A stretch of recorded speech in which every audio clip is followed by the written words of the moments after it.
우리 이 시간 함께 보실 하나님 말씀은 사도행전 4장 13절에서 21절까지의 말씀으로 제가 가지고 있는 성경으로 신약 192면이 되겠습니다. 사도행전 4장 13절에서 21절까지의 말씀 찾으셨으면 한 절씩 교독하시고 마지막 절은 합독하시겠습니다. 제가 13절을 봉독합니다. 그들이 베드로와 요한이 담대하게 말함을 보고 그들을 본래 학문 없는 범인으로 알았다가 이상히 여기며 또 전에 예수와 함께 있던 줄도 알고 또 명하는 사람이 그들과 함께 서 있는 것을 보고 행하는 없느니라. 명하여 공회에서 나가라 하고 서로 의논하여 이르되 이 사람들을 어떻게 할까? 그들로 말미암아 유명한 표적이 나타난 것이 예루살렘에 사는 모든 사람에게 알려졌으니 우리도 부인할 수 없느니라. 이것이 민간에 덮어지지 못하게 그들을 위협하여 이후에는 이 이름으로 아무에게도 말하지 말게 하자 하고 그들을 불러 공부하여 도무지 예수의 이름으로 말하지도 말고 가르치지도 말라 하니 베드로와 요한이 대답하여 이르되 하나님 앞에서 너희의 말을 듣는 것이 하나님의 말씀을 듣는 것보다 옳은가 판단하라. 우리는 보고 들은 것을 말하지 아니할 수 없다 하니 합독하십니다.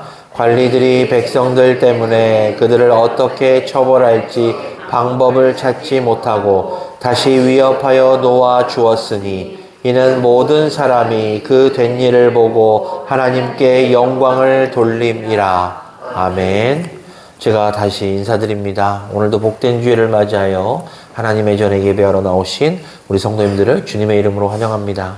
오늘 하나님께서 우리들에게 주신 이 말씀을 통해서 하나님의 음성을 듣는 시간 되시고 또 주신 말씀 가운데 그 교훈대로 따라가기로 결단하시는 은혜의 시간 되시기를 먼저 주 예수 그리스도의 이름으로 간절히 축원합니다.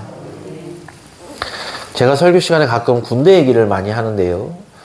아시는 분 아시겠지만 저는 군 생활을 강원도 철원에서 했습니다. 강원도 철원은요, 추울 때는 엄청 춥습니다. 근데 더울 때는 또 엄청 더워요. 그래서 이제 보통 군인들 사이에서는 저주받은 땅이라고 이야기하죠. 그런데 이 철원 땅에서 제가 근무를 하는데 그 철책선 안에서 이제 제가 근무를 했는데요. 그 철책선 안에 들어가기 전에 그 외치는 구호가 있었습니다. 지금은 잘 모르겠는데 그 외치는 구호가 있었는데요. 그 구호가 무엇이냐면 오늘도 조국과 국민과 가족을 위해 나는 나라를 지킨다. 적이 도발하면 전멸할 때까지 담대히 응징한다. 오늘도 분명 청성의 푸른 빛이 우리를 지켜줄 것이다. 라고 이렇게 외친 다음에 철책안으로 들어가곤 했습니다. 여기서 이제 그 푸른 빛, 청성의 푸른 빛은 제가 있던 부대 마크가 이제 파란 별이었기 때문에 이 청성의 푸른 빛이라고 했는데요. 군 생활을 하다 보면 많이 듣는 표현 중에 하나가 바로 이 담대히라는 표현입니다. 그 이유는 이 군인에게 있어서의 이 담대함은 단순히 개인적인 용기를 넘어서 국가의 안위와 전쟁의 승리를 위해서 필수적으로 갖춰야 할 정신적인 무장이기 때문입니다. 따라서 군인에게 이 담대함이 없다라는 것은 결코 군인의 모습이 없다라고 말할 수 있는 것이죠. 사랑하는 광운교회 성도 여러분, 그런데요, 우리를 한번 볼까요? 우리는 하나님의 자녀이며 예수 그리스도의 제자이기도 하지만 예수 그리스도의 군사들입니다. 따라서 우리에게도 이 담대함이 분명 있어야 되는데 성도님들께서는 이 담대함을 과연 소유하고 계십니까? 요한복음 16장 33절을 보면요. 예수님께서 이제 십자가를 지시기 전에 제자들에게 이렇게 말씀하십니다. 세상에서는 너희가 환난을 당하나 담대하라. 내가 세상을 이기었노라. 그렇습니다. 이 땅에서의 삶은요, 환난과 고통과 고난입니다.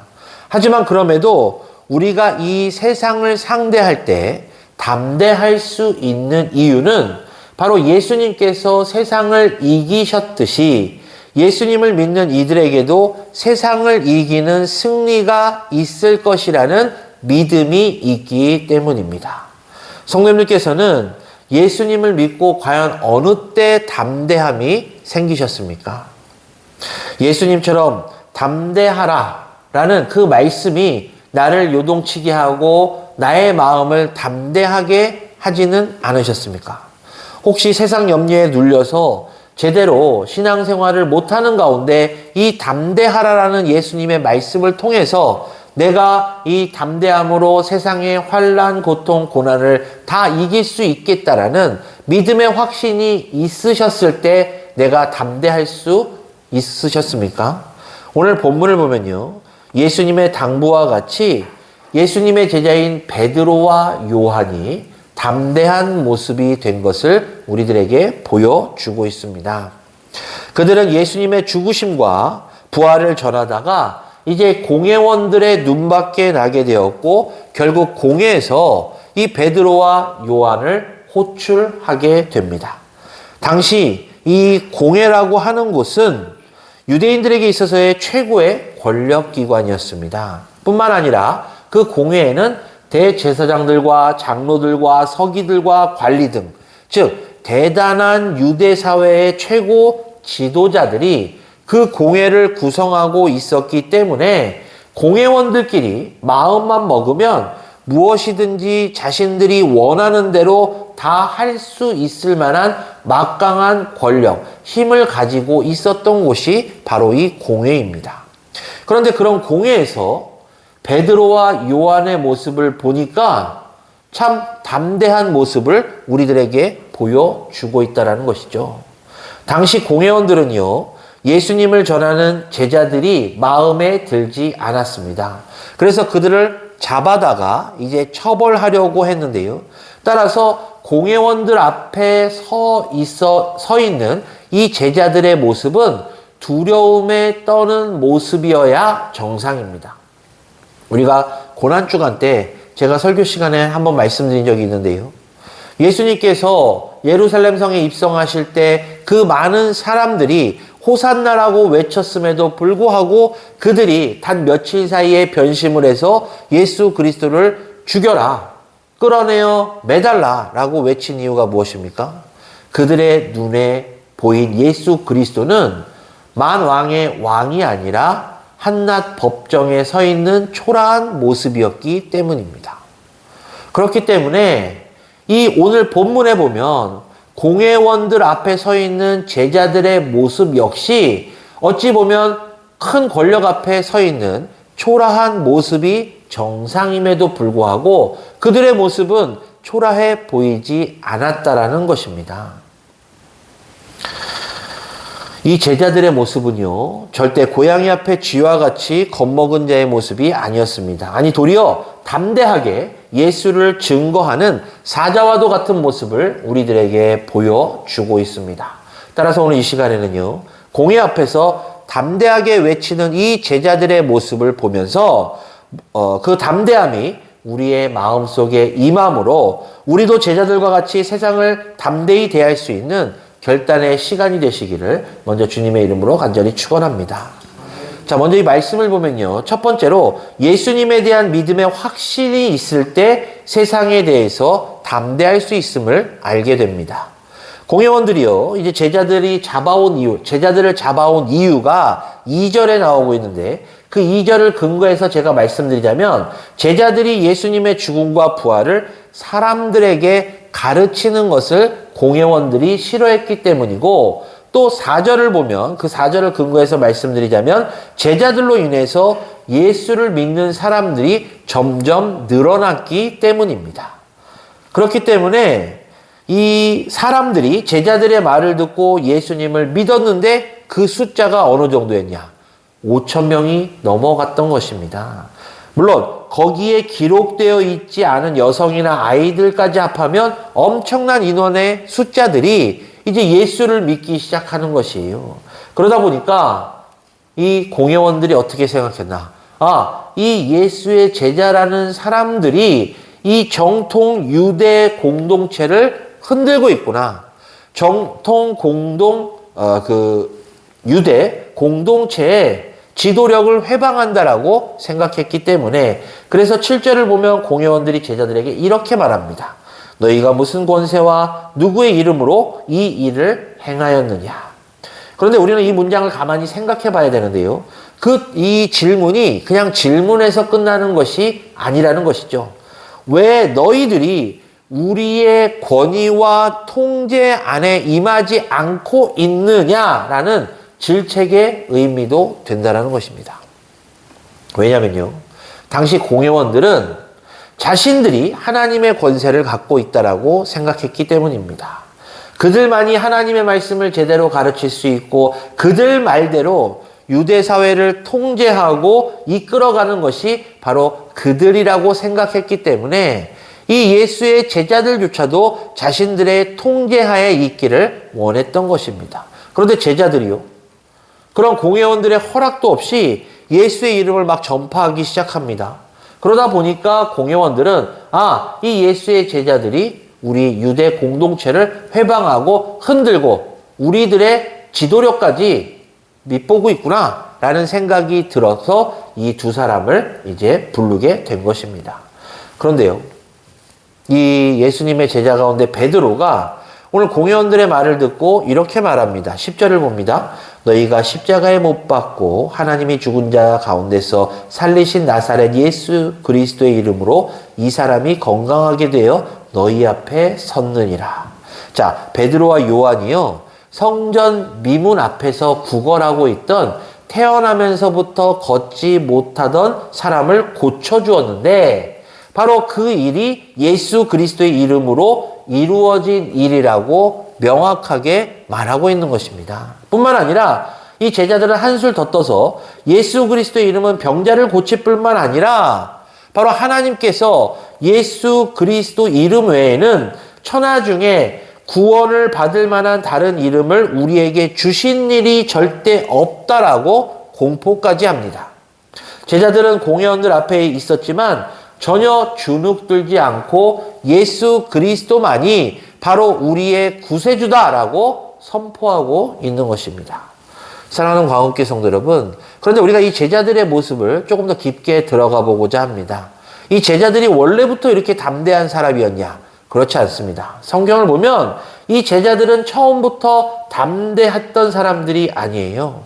예수님께서 겟세마네 동산에서 기도하시다가 로마 병정에게 잡히셨을 때 그들이 어떻게 했죠? 예수님을 버리고 도망갔습니다. 겨우 베드로가 용기를 내서 그 잡혀가시는 예수님을 따라갔음에도 불구하고 대제사장 마당에서 한 여종의 말을 듣고 예수를 3번 부인했습니다. 뿐만 아니라 예수님께서 십자가에서 죽으심 이후에 제자들은 어떻게 했죠? 유대인들의 눈이 두려워서 각각 숨어 있었던 바로 그런 사람들이 예수님의 제자들이었습니다. 하지만 그랬던 그들이 이제 변해서 예수를 증거하기 시작합니다. 자신들의 목숨을 초계같이 여겨가며 예수 그리스도가 살아계신 하나님의 아들이시요 우리의 구원자임을 전파하기 시작한 것입니다. 자, 무엇이 그 제자들을 그렇게 바꿨을까요? 그들은 예수님의 죽으심을 보았고 또 예수님의 부활하심을 목격했기 때문입니다. 예수님께서 부활하시고요, 그 예수님의 부활하신 그 예수님을 제자들이 만났기 때문에 그들은 예수 그리스도를 담대히 전파할 수 있었습니다. 20절을 보면요, 우리는 보고 들은 것을 말하지 않을 수 없다 하니라고 말하고 있습니다. 제자들은 부활하신 예수님을 직접 만나고 그 모습을 보면서 조금 전에 말씀드린 대로 그래, 우리의 스승 되시는 예수 그리스도께서는 분명 살아계신 하나님의 아들이시며 하나님께서 보내신 우리의 구세주가 맞다라는 믿음의 확신이 생기게 된 것입니다. 사랑하는 광업교 성도 여러분, 그렇습니다. 우리들도 예수 그리스도의 이름의 능력과 권세를 확신하게 되면 우리 역시 이렇게 제자들과 같이 담대할 수 있게 됩니다. 우리가 담대해지면 세상과 당당히 맞설 수가 있게 됩니다.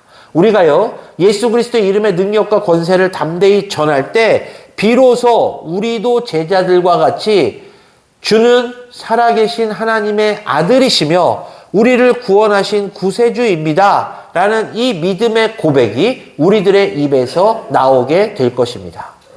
두 번째로요, 제자들이 이렇게 담대할 수 있었던 것은 바로 하나님 앞에 있음을 그들이 알았기 때문입니다. 자, 베드로가 담대하게 예수 그리스도의 이름을 증거하는 말을 들은 공회원들은 어떡하죠? 당황하기 시작합니다. 그 이유는 이미 제자들을 통해서 이루어진 많은 이적들이 예루살렘에 막 퍼지기 시작했기 때문이에요. 그뿐만 아니라 심지어 예수 그리스도의 이름으로 병이 나은 사람이 바로 그 자리에 있었기 때문입니다. 따라서 이런 난감한 상황에서 제자들과의 일행들을 공회에서 나가라고 이제 이야기한 후 그들은 이렇게 회의를 합니다. 자, 더 이상 예수님의 이름이나 가르침이 민간에게 더 이상 퍼지지 못하게 그들을 위협해서 이 이후로는 이 이름을 아무에게도 말하지 말게 하자. 그렇게 논의하죠. 그리고 너희들은 도무지 예수의 이름으로 말하지도 말고 가르치지도 말라라고 단단히 주의를 줍니다. 사랑하는 성도 여러분, 지금 성도님들께서 보시기에 이 공회원들의 행동이 올바르다라고 생각하십니까? 이 공회원들의 행동은요, 올바른 것이 아니라 커다란 죄입니다. 왜냐하면 예수 그리스도의 이름을 전하지 못하게 했기 때문입니다. 하나님께서 이 땅을 구원하시고자 하시는 그 하나님의 뜻에 절대적으로 위배되는 행위이기도 합니다. 이 세상을 죄에서 구원해 주신 분의 이름이 누구십니까? 바로 예수 그리스도이십니다. 따라서 믿음의 사람들이라면, 하나님의 자녀라면, 하나님을 믿는 사람들이라면 담대히 예수 그리스도는 우리를 구원하셨다라고 외쳐야 되는 것이 맞습니다. 그런데 아까 공회원들이 누구라고 그랬죠? 유대인들이었습니다. 따라서 그들은 예수 그리스도는 인정하지 않으나 하나님을 믿는 사람들이었습니다. 그런 하나님을 믿는 사람들이 하나님께서 행하신 일에 대해서 반대 행위를 하고 있다라는 것입니다. 그렇기 때문에 예수 그리스도의 이름을 전하는 것을 막는 행위는 바로 하나님 앞에서 가장 큰 죄임을 우리는 알게 되는 것이죠. 하나님께서 크신 은혜로 말미암아 외아들 예수 그리스도를 이 땅에 보내주시고 그분을 희생시키심으로 말미암아 우리들에게 구원을 주셨는데 그 모든 일들에 대해서 전하지 말라라고 공회원들이 제자들에게 이야기하고 있는 이 모습을 통해서 우리들의 모습을 돌아봅니다. 우리들이 지금 비록 살아계신 하나님 그리고 예수 그리스도께서 나를 구원하셨다라고 믿고 있음에도 불구하고 그 하나님께서 행하신 일과 예수 그리스도의 고귀한 희생을 전하지 않는다면 그것 역시 하나님이 계획하신 일 가운데 우리가 그 일에 동참하지 않는 바로 죄가 된다는 것이죠. 공의 위협을 받은 이 제자들은 담대하게 반문하는데요. 19절에서 20절 말씀입니다. 하나님의 앞에서 너희의 말을 듣는 것이 하나님의 말씀을 듣는 것보다 옳은가 판단하라. 우리는 보고 들은 것을 말하지 아니할 수 없다. 자, 우리가 이 부분에서요. 제자들이 어떻게 이렇게 담대하게 반문할 수 있을까라는 부분에 주목을 해야 됩니다. 그들이 이렇게 담대하게 말할 수 있었던 이유는 바로 그들 스스로가 누구 앞에 서 있는지를 정확히 알고 있었기 때문입니다. 제자들이 하나님 앞에서라고 말하고 있습니다. 그들은 육안으로 볼 때 그들 앞에는 단지 공회원들만 있을 뿐이었지만 이 제자들의 영의 눈으로 볼 때 그들은 하나님 앞에 서 있었다라는 것이죠. 자신들이 하나님 앞에 서 있다고 말하고 있습니다. 왜 그렇게 말했을까요? 하나님께서 언제나 어느 순간 우리와 함께 하신다는 사실도 이 제자들은 믿고 있었기 때문입니다. 구약 성경의 대표적인 인물 다윗을 볼까요? 다윗도 하나님 앞에 있음을 늘 인지하면서 사는 사람이었습니다. 시편 139편 7절에서 10절까지의 말씀입니다. 내가 주의 영을 떠나 어디로 가며 주의 앞에서 어디로 피하리이까? 내가 하늘에 올라갈지라도 거기 계시며 스올에 내 자리를 펼지라도 거기 계시니이다. 내가 새벽 날개를 치며 바다 끝에 가서 거주할지라도 거기서도 주의 손이 나를 인도하시며 주의 오른손이 나를 붙드시리이다. 자, 그렇습니다. 성도는요, 자신이 하나님 앞에 있음을 늘 의식하면서 살아가야 되는 사람입니다. 믿음의 근거에서 살아가는 사람들이에요. 그렇기 때문에 내가 하나님 앞에 있음을 믿을 때 바로 하나님 보시기에 합당한 삶을 살아가고자 결단합니다. 내가 하나님 앞에 있음을 깨달을 때 믿음 가운데서 환난을 당할지라도 하나님께서 나와 함께 하시기 때문에 이 환난은 이길 수 있다라는 확고한 믿음이 생기게 됩니다. 내가 하나님 앞에 있음을 깨달을 때 비로소 우리들은 우리의 모든 것 되시는 하나님을 경외하는 삶을 살 수 있게 되는 것입니다. 그런데요, 우리가 또 이 부분을 좀 깊게 들어가 보면 이렇습니다. 아, 그래, 나는 하나님을 믿어 라고 하는 사람들이라 할지라도 모든 사람들이 내가 하나님 앞에 있다라는 것을 깨닫고 사는 것은 아니라는 것입니다. 베드로와 함께 있었던 공회원들, 자, 그들이 하나님을 보았습니까? 그들이 그래, 우리도 하나님 앞에 서 있어라고 말했습니까? 아니요. 그들 역시 하나님을 믿는 유대인들이었음에도 불구하고 그들은 하나님 앞에 서 있다라고 말하지 않았습니다.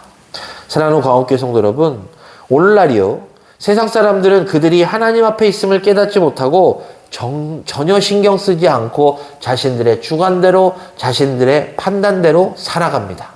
그런데 저는 이 사람들의 행위를 이해할 수 있어요. 그들이 자신들의 주관대로, 자신들의 판단대로 살아갈 수 있다라고 생각합니다. 왜냐하면 그들이 아직 하나님을 모르기 때문입니다. 그런데 중요한 것은 그리스도의 제자, 하나님의 사람이라고 입으로 시인한 사람들 가운데서도 내가 하나님 앞에 서 있는 것을 느끼지 못하고 내가 하나님 앞에 서 있다는 것을 깨닫지 못하고 자신의 주관대로 자신의 행동대로 살아가기 때문에 문제가 되는 것입니다. 제자들이요, 공회원들 앞에서 담대하게 말합니다. 판단하라. 우리가 하나님의 말씀보다 너희의 말을 듣는 것이 더 옳은가 판단하라. 자, 믿는 사람들과 믿지 않는 사람들의 차이가 바로 여기서 나오는데요. 믿는 사람들과 믿지 않는 사람들의 차이는 바로 판단의 기준입니다. 내가 하나님을 만나기 전에, 예수 그리스도를 만나기 전에 내 판단의 기준은 내 생각과 내 주관입니다. 하지만 내가 하나님을 만나고 내가 예수 그리스도를 나의 구주로 영접한 순간부터 나의 판단의 기준은 하나님이 됩니다. 내가 하나님께 얼마나 영광을 돌리는가? 내가 이 일을 통해서 하나님께 얼마나 기쁨을 드릴 수 있는가? 바로 이 판단의 기준이 하나님, 예수님이 되는 겁니다. 자, 제가 성도님들께 질문을 드리겠습니다. 성도님들께서는 판단의 기준이 하나님이시고 예수님이십니까? 아니면 세상적이며 내 판단, 내 기준에 근거해서 행동하고 계십니까? 반드시 기억하십시오. 성도는요, 내가 하나님 앞에 있음을 인지하며 살아가는 사람들입니다. 그렇기 때문에 바로 우리 하나님의 말씀을 듣고 담대하게 그 말씀대로 살아가기 위해서는 먼저 진정 내 마음속에 하나님을 영접하십시오. 예수 그리스도를 영접하십시오. 그리고 내 삶의 모든 판단의 기준을 하나님과 예수님으로 바꾸십시오. 그럼 우린 분명 이 고난 속에 있는 세상 가운데서도 담대하게 살 수 있게 될 것입니다. 마지막으로요. 그런데 이 제자들의 담대함은 예수를 믿는다고 해서 저절로 된 것이 아니라는 것입니다. 그들은 예수님의 제자로 부름을 받았지만 그들에게는 이 세상에 대한 두려움이 있었고 세상 권력자에 대한 두려움이 있었고 죽음에 대한 두려움이 있었습니다. 그랬던 제자들이 이제 담대하게 변화가 된 것은 바로 성령의 역사 때문이었습니다. 자, 8절을 보니까요. 베드로가 성령이 충만하여 이르되 라고 말씀하고 있습니다.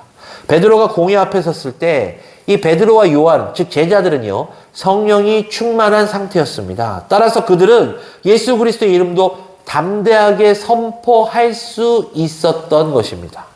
아까 말씀드렸잖아요. 공회원들이 이 예수님의 제자들을 싫어했어요. 따라서 그들 앞에서 이렇게 담대하게 선포하다가는 예수 이름을 계속 언급하다가는 잘못하면 그들에 의해서 감옥을 가거나 더 큰 형벌을 받을 수도 있는 상황이었습니다. 그런데 이 제자들이 담대하게도 그들이 하는 질문에 대해서 반문하면서 아니 하나님은 살아계시고 우리 눈앞에 계시며 예수 그리스도는 우리의 구세주야 라고 선포하고 있는 모습을 보여주고 있습니다. 왜 이들이 이렇게 담대하게 변화됐을까요? 아까 말씀드린 대로 성령이 충만했기 때문입니다. 사랑하는 광옥교회 성도 여러분, 사람은요 이 성령님의 도우심이 아니면 바른 판단을 할 수가 없는 존재들입니다. 그러니까 오랜 시간 신앙생활했다 할지라도 인생의 경험이 많고 아주 뛰어난 사고력을 가지고 있다 할지라도 어찌 보면 그것은 그냥 세상을 살아가는데 조금 도움이 될 수는 있을지언정 우리가 진정 하나님을 찾고 하나님의 자녀답게 살기 위해서는 분명 성령의 충만함 그리고 하나님의 살아계심과 예수 그리스도가 나의 구주라는 이 믿음이 반드시 필요하다라는 것입니다. 베드로와 요한이 말합니다. 너희들의 말을 듣는 것이 옳은지 아니면 하나님의 말씀을 듣는 것이 옳은가 판단하라. 사랑하는 성도 여러분, 과연 하나님의 말씀을 누구를 통해서 듣게 됩니까? 누구를 통해서 들으십니까? 바로 성령님을 통해서 듣게 되십니다. 예수님께서 제자들에게 성령을 어떻게 소개하셨죠? 보혜사 곧 아버지께서 내 이름으로 보내실 성령, 그가 너희에게 모든 것을 가르치고 내가 너희에게 말한 모든 것을 생각나게 하리라 라고 알려주셨습니다. 그러니까 내가 스스로 하나님의 말씀과 뜻을 깨우치는 것이 아니라 성령님을 통해서 바른 믿음과 그 말씀을 알게 된다라고 알려주신 것입니다. 그리고 말씀대로 살아가기를 결단하고 행하라 라고 말씀하신 것입니다. 그렇습니다. 성도가 담대할 수 있는 것은 바로 성령님께서 우리에게 임재하시고 또 임재하신 가운데서 우리가 눈으로 하나님이 우리와 함께 하심을 볼 때 그리고 예수 그리스도가 나의 구주이심을 고백할 때 우리는 비로소 담대할 수 있는 것입니다. 말씀을 정리하겠습니다. 우리 성도님들 이제 전도하라, 교회에서 전도하라 라고 말씀을 드리면 엄청 부담스러워 하시잖아요. 사실 그렇습니다. 과거와는 다르게 요즘에는 이 노방전도라는 것이 너무 힘들어요. 모르는 사람에게 복음을 제시하고 전도지를 나눠주면서 예수 믿고 구원받으시라고 말하는 것이 너무나도 힘들고 또한 이 전도에 대해서 부담스러워 하시는 성도님들 참 많으실 줄로 압니다. 그런데요, 우리가 정말 하나님의 자녀라면 예수님의 제자라면 오늘 이 본문에 나오고 있는 제자들과 같이 담대할 수 있습니다. 그 담대할 수 있는 이유가 바로 오늘 본문에서 우리들에게 알려주신 것과 같습니다. 바로 성령이 충만하면 되고 우리 스스로가 우리는 하나님 앞에 서 있다라는 것을 자각하고 우리 주 예수 그리스도께서 우리로 인해서 희생당하시고 그로 말미암아 우리가 구원을 받았다라는 이 믿음의 확신이 있다라면 우리는 이 제자들과 같이 담대하게 복음을 선포할 수 있게 되는 것입니다. 우리가 전도하는 게 지금 이 제자들이 공회 앞에서 말씀을 증거하는 것과 다를 게 없습니다. 그런데 이들은 공회 앞에서 말씀을 증거하다 잘못하면 감옥에 갈 수도 있고 더 큰 형벌을 받을 수도 있는 위기의 상황이었습니다.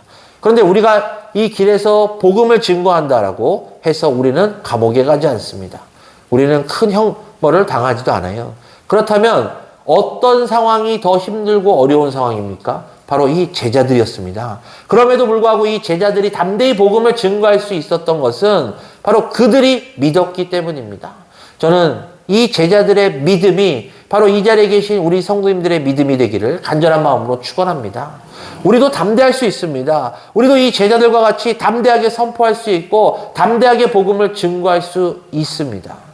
그러기 위해서 우리는 먼저 우리의 눈에 하나님 앞에 우리가 서 있음을 알아야 되고 또한 그 가운데서 우리의 마음의 진정 깊은 곳에서 주 예수 그리스도께서 우리의 구세주임을 선포하고 그 복음임을 고백할 수 있는 믿음이 필요한 것입니다. 오늘날 이 세상 사람들은 자신들이 하나님의 앞에 있음을 깨닫지 못하고 방종한 삶을 살아가곤 합니다. 하지만 우리 이 자리에 계신 성도님들께서는 오늘 본문에 나와 있는 이 제자들과 같이 하나님 앞에 우리가 있음을 깨달으시고 하나님 경외하는 삶을 살아갈 뿐만 아니라 우리가 하나님의 능력 가운데 있음으로 하나님의 말씀대로 담대하게 순종하며 살아가기로 결단하시는 오늘 본문의 제자들과 같이 담대하시기를 우리 구주 예수 그리스도의 이름으로 간절히 축원합니다. 기도하겠습니다.